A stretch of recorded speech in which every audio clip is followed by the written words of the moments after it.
My name's Charlie Jeffrey. I'm Senior Vice Principal at the University, and it's a great pleasure to welcome you to hear Professor Nicola McEwen give her inaugural lecture as Professor of Territorial Politics.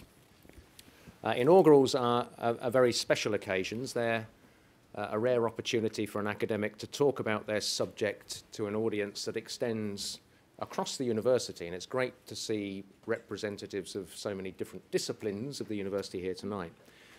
But it's also an opportunity to extend beyond the university and speak to a wider audience than we normally do. Delighted to see so many external guests from different walks of life here this evening, and especially delighted to welcome Nicola's family. A dozen or so of them here in the front 2 rows. It's great to have you here in the university. It's a particular pleasure for me to host this evening's lecture. I work in much the same field as Nicola. I've worked very closely with her over the years and have benefited immensely from her analytical insight and her advice in all sorts of ways, so thank you. Nicola joined us in 2001, having done her BA at Strathclyde, her MA at the University of Western Ontario in Canada, and her PhD at Sheffield. I think, according to the list, I haven't seen everybody, but we have colleagues who were with her at Strathclyde and in Western Ontario.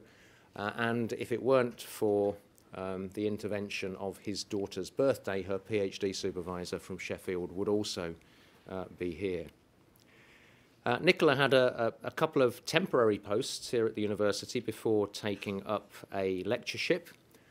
In fact, she was such a regular in the interview hot seat that on the 3rd occasion, a rather grumpy dean asked the head of department, "Why have we not employed this woman yet?" Well, the dean was quite right. We should have got our act together a bit sooner. Nicola's career with us has developed in a quite stellar way. And she became senior lecturer in 2006 and was appointed to the professorship we're celebrating this evening last year. Over that period, she's made an immense contribution to her students who are teaching, to them and her colleagues by taking on a whole range of leadership roles in the Department of Politics and International Relations and the School of Social and Political Science. She's also made an immense contribution through her research. Nicola has been at the heart of UK and international networks of scholars working on territorial politics, which is the polite term we use in Scotland for all of those challenges, and we've seen quite a few of them, in working out how a place as distinctive as Scotland fits in with the other nations that share the same state.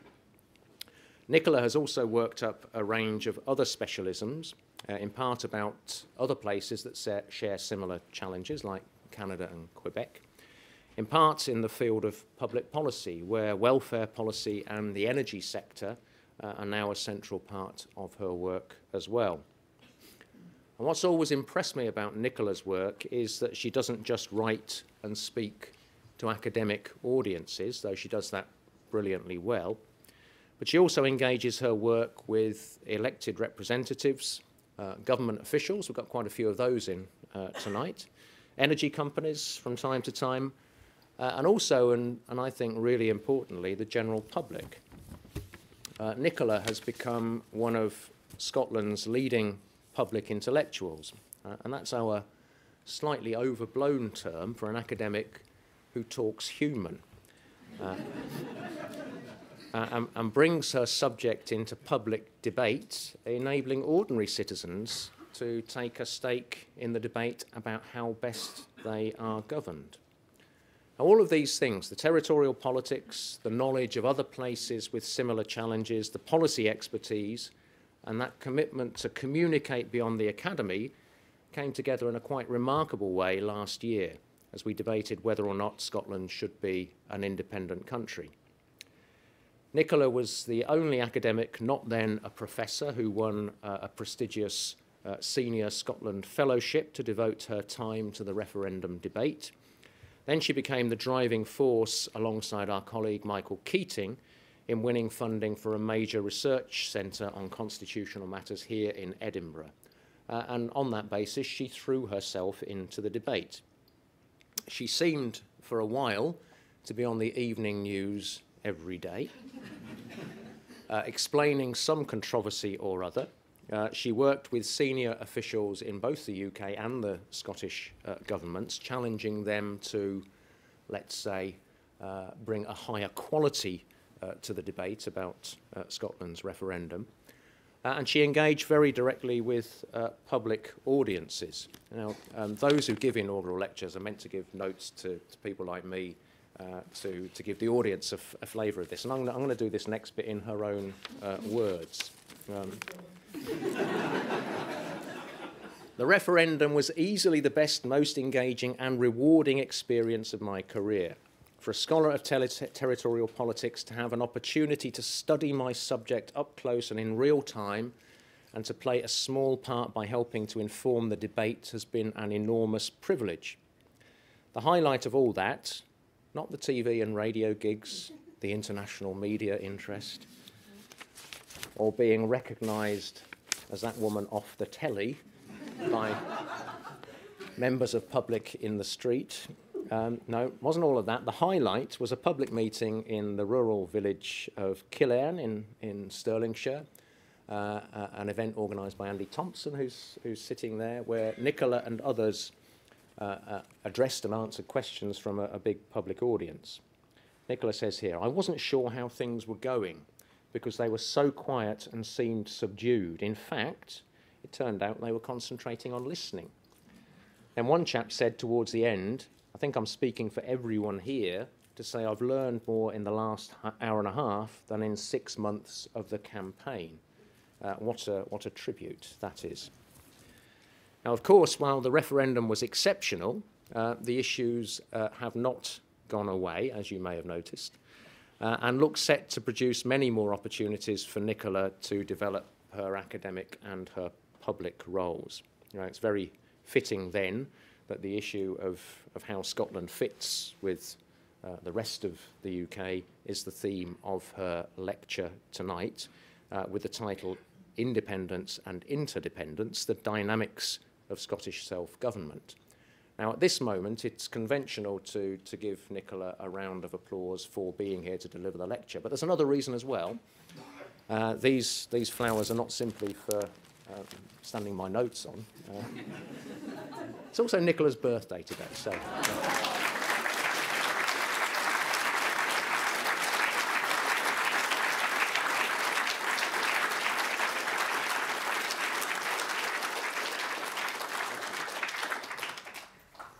Thanks very much, Charlie, for that kind introduction that doesn't up the ante in any way whatsoever.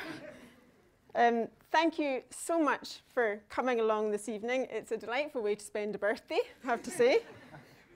But it's so lovely to have so many different people here, colleagues from the university, the policy community, but also people who are here because I am their daughter, mummy, little sister, niece, cousin, the doughty friend who can't quite make decisions very well or frequently locks herself out of the house. I am all of these things before you here, but it's lovely that so many of you were able to accept the invitation to come along, so thank you.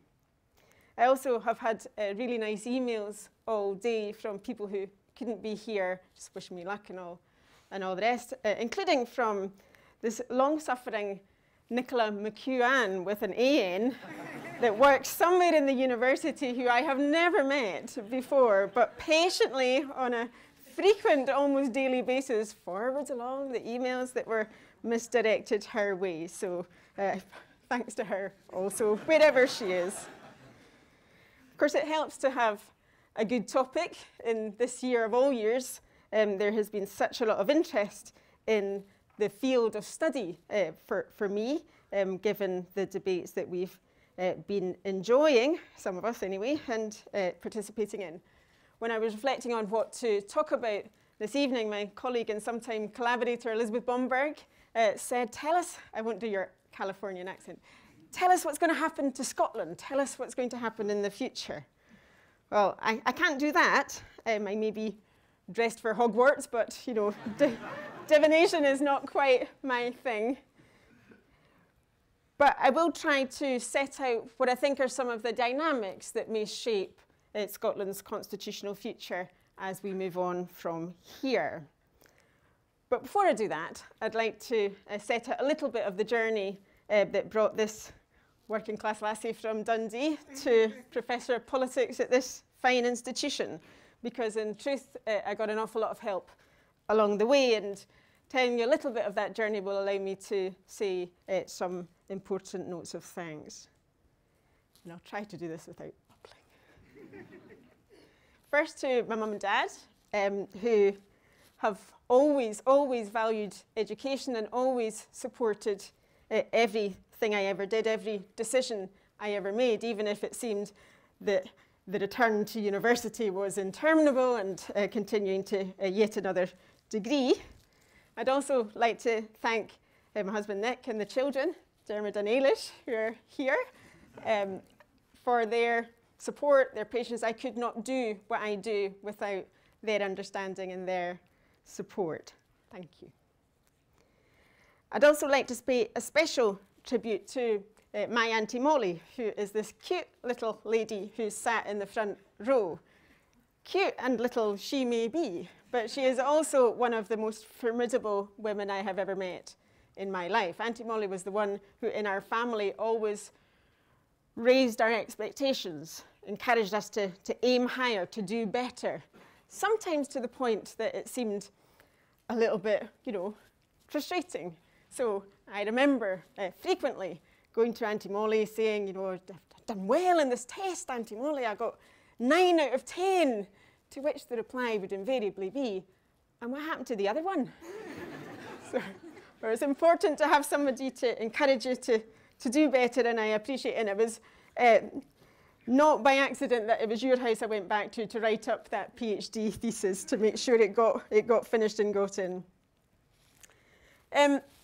High school largely failed me, FE College saved me, university made me. Specifically, in my case, the University of Strathclyde, rather than this one, which I was fortunate to be taught there by some of the best lecturers in the country. It was at that time the best department in the country.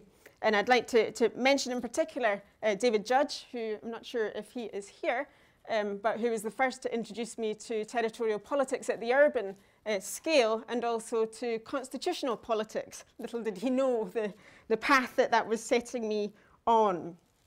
And also to my first mentor, in a sense, to James Mitchell, who is now a colleague, of course, but back then was a mentor, someone who recognized something in me that at that time I didn't recognize in myself, that nurtured it, that shaped the path towards me becoming the political scientist that I am today, and I will be forever indebted to him for that. And finally, the final person I would like to pay tribute to is a huge influence on my early career is Michael Keating, who is up there at the back. Michael is also a colleague now, the person I worked most closely with in the Centre on Constitutional Change. But Michael was the one who took me to Canada, introduced me to Canadian federalism, to the politics of Quebec, and has always been a source of advice and guidance long after having any supervisory responsibility. And it continues to be a source of advice and guidance as we work together so closely now. I had a different kind of apprenticeship too. Exactly 20 years ago, I had an incredibly valuable opportunity to take part in politics at the front line, in a sense, as a parliamentary researcher at a crucial time in Scotland's political history, in the dying days of the last Conservative government and the run-up to the devolution referendum.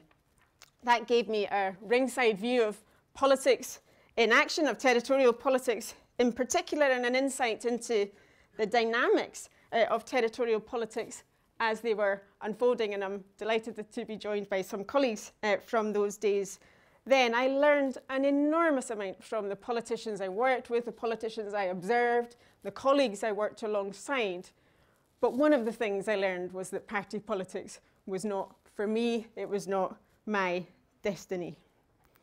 So no sooner did Scotland vote yes, yes, as it was back then, that I hop-tailed it back to academia, not to hide away in some mythical ivory tower. I don't think anyone really does that anymore. Maybe at Oxford, but not here. But to learn, to question, to compare, to try to understand, and through that, make a contribution to the unfolding debates in my country. And that engagement aspect of academic work has always been my primary driver. And Edinburgh has provided me with the perfect base to develop into the kind of academic I always wanted to be.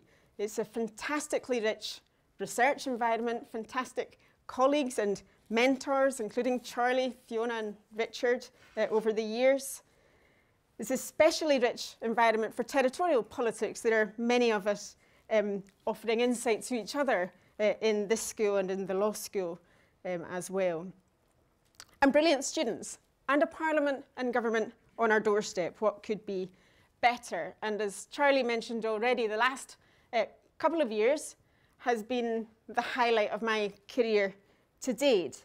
Through the Future of the UK and Scotland programme and the Centre on Constitutional Change, we've had an opportunity to carry out research into the implications of independence, or the implications of constitutional change short of independence, and to engage with a wide range of audiences within and beyond universities, and all sides in that campaign. It was a phenomenal experience and a privilege to be a part of. The need to engage in research and to reflect on the constitutional future is just as present, just as pressing today in the aftermath of the referendum as it was before it, perhaps even more urgently so, given that we have propositions on the table. And it's that I want to focus on for the rest of the lecture. I'm going to start with a quotation from Neil Walker, a colleague in the law school here, because it encapsulates what I largely wanted to talk about, the spectrum of Scottish self-government and the range from interdependence to independence. Last year, we were placed in a position of making a binary choice, but in truth, I think the options were rather more nuanced than that. Neil encapsulates this very well by suggesting that any solution that retains Scotland as part of an interdependent solution, in other words, in the event of a no vote, is likely to entail some degree of independence as well, some degree of autonomy within that union. And equally, had there been a yes vote, the negotiated settlement would not have been about complete independence. It would have entailed elements of interdependence and shared governing with the rest of the United Kingdom. So, what do we mean by self-government? This concept at the heart of tonight's lecture. Well, first of all, you need to identify the self. There needs to be some kind of agreement or debate or outcome of struggle as to where the boundaries of the self, of the nation in this case, lie. And that's often contested. We're lucky in Scotland in a sense that it's not hugely contested where the boundaries of the nation lie, but elsewhere in the world, as is all too clear, that often is contested, that often is the case.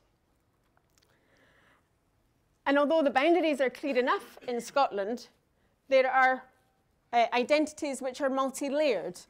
People can feel a sense of belonging to more than one national community at the same time. But identifying the self also identifies the demos, who it is who has the right to decide the future of the country. And that was established, in a sense, by last year's referendum. Self-government also taps into the doctrine of self-determination, the doctrine that suggests that all nations, once defined, have the right to determine their future, to determine how best they are governed. Sometimes that translates into a political movement, a nationalist movement, seeking to attain self-government as its primary territorial goal, to maximise or preserve its decision-making autonomy. There's a huge debate, a huge literature on nationalism studies from many, many different perspectives. And I've always liked this quotation by John Bruyer, though I don't wholly agree with it. Nationalism is about many things, and one of the things that it's about is about politics and the distribution of power within a given national context. But I don't necessarily agree that power is all about control of the state. Self-determination is often defined as, or assumed to mean that nations that have the right to be self-determined should be independently governing states. They should have sovereign statehood, and that isn't necessarily the case. And the language of self-determination in the Scottish context has long been utilised in ways to determine Scotland's future with constitutional solutions which are short of independent statehood. Most famously, perhaps, in the Claim of Right for Scotland, the document issued at the start of the Scottish Constitutional Convention in the late 1980s, but also, perhaps in a slightly more subdued form, within the Smith Commission report towards the tail end of last year, which also talked about reflecting the sovereign right of the people of Scotland to determine the form of government best suited to their needs. So self-government, self-determination spans that spectrum between independence and interdependence. Thinking of self-government as independence, today it's never going to be completely independent. It's never going to be a complete independence. The idea of a wholly sovereign state is a thing of the past, and possibly even then something of a myth. But movements seeking independence are seeking sovereign state. They are seeking international recognition, but within the context of a broader political community. And last year I was developing the notion of embedded independence to identify and conceptualize the goal of the Yes movement and the Scottish Government at that time. Because here, what's slightly different now is that independence movements, like in Scotland, like in the Basque Country, like in Quebec, are seeking forms of independence that envisage ties, institutional ties, governing ties with the state from which they apparently want to secede. Sometimes that's in the notion of sovereignty partnership, as in Quebec, or sovereignty association from a previous time, or in the idea of an associated state, as in the Basque Country. So there is an acceptance of the inevitability of partnership, of interdependence with neighbouring countries, including the country from whom secession is sought. And in the Scottish case, many suggested that actually that wasn't really independence. That's not true independence, if you want to encapsulate it like that. The former First Minister had spoken about Scotland being part of 6 unions, and it was only one union, the Parliamentary Union, that they wanted to dissolve. The others could remain the same. And it's clear that the vision that was put forward in the referendum last year was one that envisaged independence alongside shared institutional and cultural and social relations with the rest of the UK. Now, I'm not suggesting that had there been a yes vote, that would have been the form of independence that materialised. Some of the things in that vision would doubtless have faced considerable difficulties. Nonetheless, I think it would have been inevitable that there would have been partnerships of some kind, shared arrangements of some kind, as there are between other European nation states. Self-government also refers to political autonomy or self-rule within an existing nation state. And here I'm drawing upon the concept of regional authority developed and measured in an index of regional authority by Hoche, Marx, and Shackle a few years ago. They separated regional authority using an old classic distinction within federalism literature between self-rule and shared rule. Self-rule is what has always been the focus in Scotland, actually, the powers that you have, the constitutional allocation of powers, how much autonomy and decisions that you can actually take. And this is the variety of measures in their scale that they used to identify, to measure a degree of self-rule. That will make more sense in a moment. The flip side of that is the interdependence bit, the shared rule. Because authority is not just about the allocation of powers, it's also about influence, the ability to influence decisions. And this they encapsulated in the idea of shared rule, the extent to which you can influence decisions taken at the national or the federal level. And they suggested a variety of measures here, which is about the extent to which parliaments are designed at the national level to accommodate those sorts of regional influences, the extent to which through intergovernmental relations decisions can be made jointly and taken together, including over financial issues or the distribution of finance, and over the constitutional future of the state and of the region. To what extent does the regional level, in that comparative context, have a say and a right to decide on those issues? Now, how does Scotland compare to other nations and regions at the similar scale?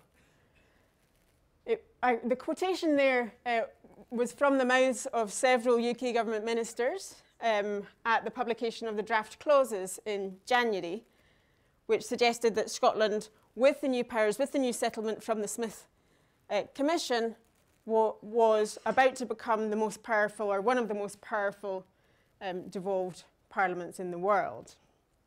And I've taken just a selection of other cases from the Regional Authority Index using that coding scheme. And it's absolutely the case that when we look at measures of self-rule, of decision-making autonomy, then Scotland compares rather favourably to many others. It's not the most powerful, perhaps not quite as powerful as some of the provinces and states in the classic federal systems, but at least up there, and indeed was anyway, even with the devolution settlement of 1999. The biggest difference is in the increased fiscal autonomy that the new settlement would bring. But the flip side compares less favourably. The quotation here is from a colleague who's currently in India, Wilfried Swendon, who he didn't write it anywhere, so there's no source, it was just a conversation, but I thought it was nicely put, where we both agreed that shared rule, or the absence of shared rule, the weakness of shared rule, is the Achilles heel of UK devolution. And both the original devolution settlement and the new settlement does not significantly enhance the capacity of the Scottish Government or Scotland as a devolved entity to participate in shared rule, to exercise influence at the national level. And I think that's more of a problem now than it was before because of the nature of the settlement that we appear set to have. But I'll come back to that. So, what drives processes of self-government? How do we move from one stage to another stage? Well, there are many different explanations, many different factors which underpin the process of self-government. There are external factors, particularly if you think about this in the longer historical sense. There's a vast literature talking about the extent to which nation states have changed, global processes have weakened, in a sense, the status, the power, economically and politically, of the nation state. The process of Europeanization, European integration, has changed the nature of state sovereignty, and in a sense has altered the cost-benefit analysis involved in constitutional change or enhanced self-government. Then there are those that I call here the external internal factors. So factors which are external to the nation or region in question, but related to the existing nation state, how it evolves, how it is shaped politically or culturally, the direction in which it travels can affect the dynamics of constitutional change within a nation or within a region. For example, some of my earlier work talked about the way in which the post-war welfare state had enhanced Britishness within the Union, and its retrenchment, the retreat from state welfare, had both served to weaken some of those important symbols, institutional symbols of nationhood, like national insurance and the NHS, and at the same time had weakened some of the more pragmatic attachments to statehood, to belonging, weakening the ties that bind Scotland to the Union, diminishing again the costs of constitutional change at home. And then there are also, in that same category, if there are changes at the statewide level, the national level, which diminish the opportunities to have your voice heard, as we saw in the 1980s through the period of Conservative governments at the UK level and other political preferences within Scotland, that divergence of preferences altered the rules of the game, in a sense, altered the nature of the system so that it was harder for Scotland's voice to be heard, reinforcing the demand for change. And then there are those internal factors, the local economic opportunities that might help people feel more confident of self-government, the dynamics of party competition. So we're seeing now unfold an interesting situation as we approach the referendum, sorry, not the referendum, no, that might be a slight slip, yes. As we approach the general election, just now anyway, which if it unfolded in the way that seems to be suggesting, that it seems to be suggested just now, then we could almost find ourselves in a situation where the current proposals are outdated even before they are introduced in legislation, let alone implementation. And then there are those constraints that might emerge from the nature of the constitutional settlement. If it proposes difficulties, hurdles, blocks that generate frustration or grievance or dissatisfaction with the system, that too can generate a demand for change. And it's that bit that I want to focus on. The Smith reforms were introduced, the document that accompanied the draft clauses in January, it was subtitled An Enduring Settlement, without the question mark. I added the question mark for good measure. Now, it has been introduced at breakneck speed, hence my roller coaster here, which has not helped matters at all. But the proposals as they stand would increase self-rule, they would increase decision-making autonomy over aspects of taxation, over social security, to some extent over energy. And they will, as a result, increase responsibility of the Scottish Government, which it will now be responsible for many more things, dependent and reliant on, for example, revenues from income tax coming their way. But it also, in my view, increases the dependence on decisions taken at the Westminster level. So in income tax, for example, rates and thresholds are set to be devolved over all income tax on earned income, but the framework within which those rates and thresholds would be set is still reserved and still a matter for the Westminster level, for the UK level. It's still determined at that level. And at the moment, there's no opportunity for the Scottish Government, dependent on those tax revenues, to influence that broader tax framework. In social security, in particular, because we're talking about elements of social security being devolved, that's still set within a broader social security framework where benefits in one part are influenced by changes and decisions taken at another part of the benefit system. So it's much more complicated than the original devolution settlement, much more interlinked, much more interdependent.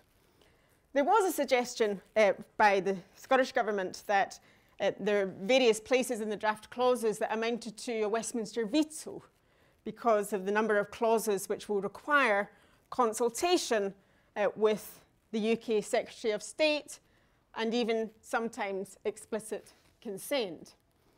I don't read that so much as a veto, merely an illustration of the complexity of the new arrangements, of the increased interdependence of the new arrangements, because in truth, decisions taken over universal credit, for example, an element that was discussed in the media, could not be made without intergovernmental consultation and negotiation and agreement, whether the draft clauses require it or not.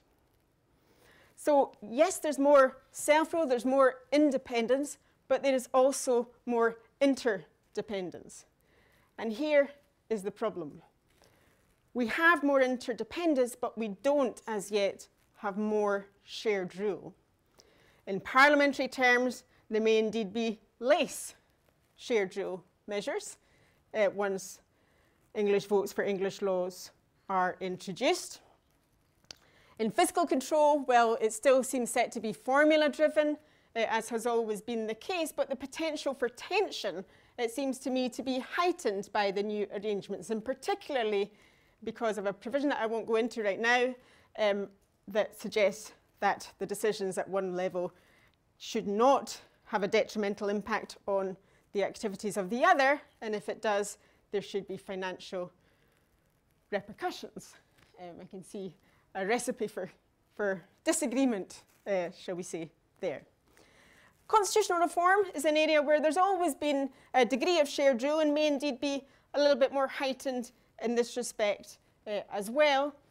But the main area where there is potential for strengthened shared rule is through the intergovernmental arena. And this is recognised in the Smith Commission's report, where the report called for an urgent scaling up and strengthening of intergovernmental relations, both multilaterally between all the governments of the UK and bilaterally between the UK government and the Scottish Government. There is an investigation into this. There is signs of a new approach. However, I think that the extent to which intergovernmental relations can be strengthened to match the kinds of co-decision procedures that we see in many federal states is most unlikely in the UK, not least because of the highly asymmetrical system we have and the absence of devolution within England.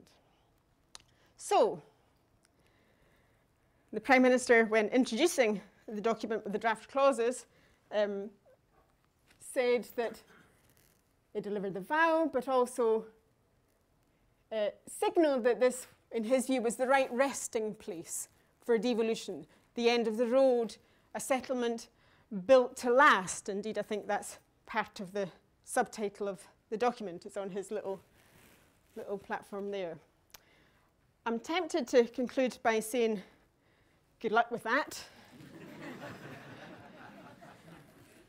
On the last bit there, securing our united future, I don't think there's an imminent threat to the Union, but I think it highly unlikely that the settlement that's been proposed and is with us now will be one that will last long, if indeed we even get that far.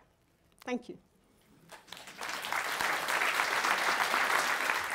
You said something about how families shape and support the kind of academics that we become, and I think we've got some cause at this university to be grateful to this family for shaping and supporting this academic.